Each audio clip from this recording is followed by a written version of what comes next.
Tearful young woman throws a bill to a beggar. He unfolds it and sees an inscription. Help me. While begging on the street, Jack received a $20 bill from a young woman in tears. He thought it was strange until he looked at the money and saw a message asking desperately for help. He knew he had to act and shockingly jumped in front of the car. Jack was begging for money on the streets of Miami as he always did. He had been doing that for years, and some people even knew his name. Some folks gave him food and a few bills, and he was always grateful. Many years ago, his life took a horrible turn when he was first married to Lillian. His work got stressful, and Jack took solace in a bottle of whiskey every night.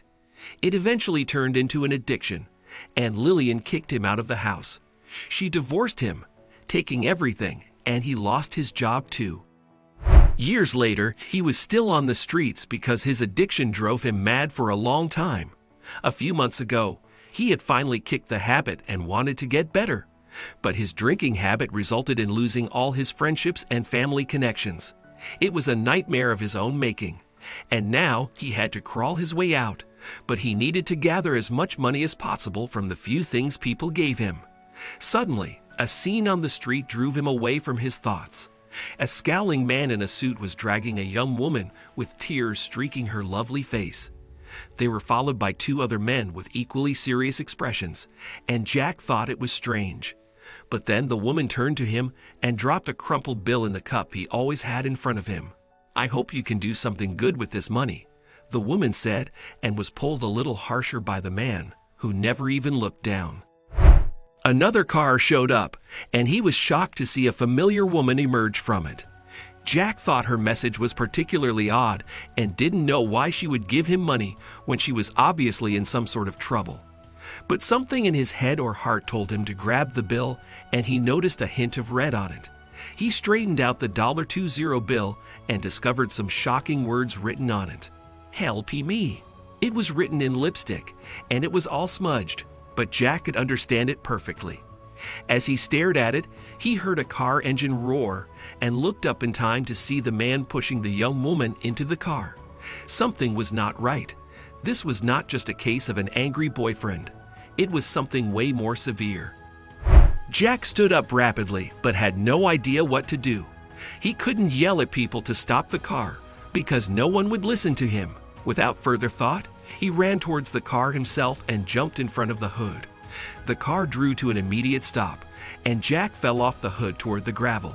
It hurt like hell, but he successfully stopped the car. The driver got out and yelled, "What the hell, man?" Jack heard a woman calling 911 and telling them that a car had run over a man. "Police are coming. That's good," he thought, and stayed on the ground to stop the vehicle from leaving at all. "What's going on, Jenkins? We have to get moving now." The man who was dragging the girl got out and yelled at the driver, who explained everything. "Get up from the floor, you bum. We have business to get to." Jack knew he needed to stall to give time for the police to get there, so he pretended some more and started swaying on the floor, moaning in pain to keep up his charade. Finally, he heard the sound of a siren. A cop car showed up, and one of the officers got out to check on Jack. "Sir, are you okay?" The cop, a woman, asked after leaning over him. "Yes, but there's a girl in there who needs help. I don't know what's happening. But the men in that car look like kidnappers," Jack told the officer as quietly as he could so the evil men wouldn't hear it. The woman frowned at him, but looked back at the car and said something to her mobile radio. She stood up and walked towards the car, using her flashlight to shine a light inside. She saw the woman and requested she get out. But the man in a suit spoke up. "That's not necessary. This idiot jumped on top of our car for no reason. We really needed to go." "Please, everyone, get out of the car right now," the officer repeated, and her partner came over to check on things too. Jack saw the young lady get out, holding herself steady. The cop asked her something, but the poor girl was too scared, so he decided to speak up right then. "Tell them, girl. That's the help you wanted." He yelled towards the girl, getting up at last.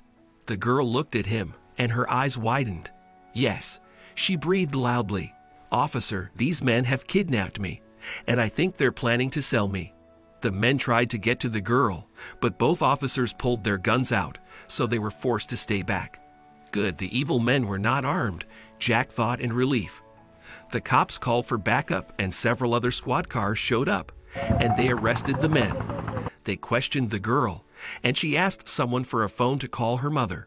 Afterward, she looked at Jack. "Sir, thank you so much. Thank you.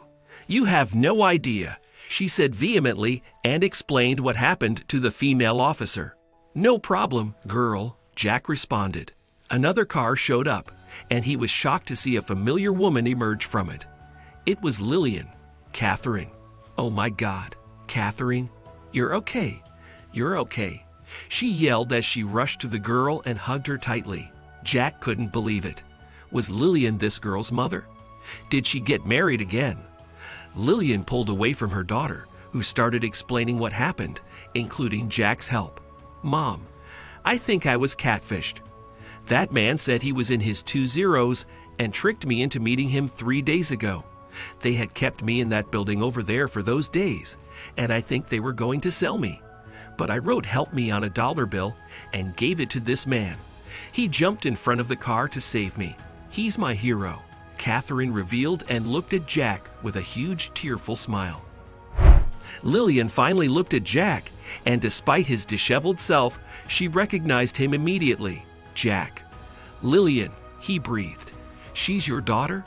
The woman looked at the girl and back at Jack with a worried expression. She hesitated, then revealed, "She's your daughter too." Catherine's eyes widened, and she asked her mother to repeat that statement. But Jack was in shock. He had just saved his own daughter. The daughter he never knew about because Lillian had kicked him out before telling him about her pregnancy. "Jack, you look, well, not too good, but at least you're not drunk," Lillian commented, getting closer. "But as you can guess, I kicked you out when I found out I was pregnant. I couldn't have stayed married to an alcoholic and have him around my baby, so I made a decision."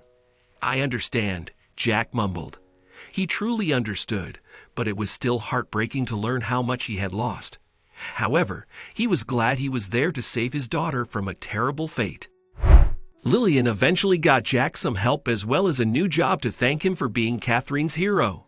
The girl started seeing her father often, and they began to see each other as family. Catherine never spoke to strangers on the internet ever again.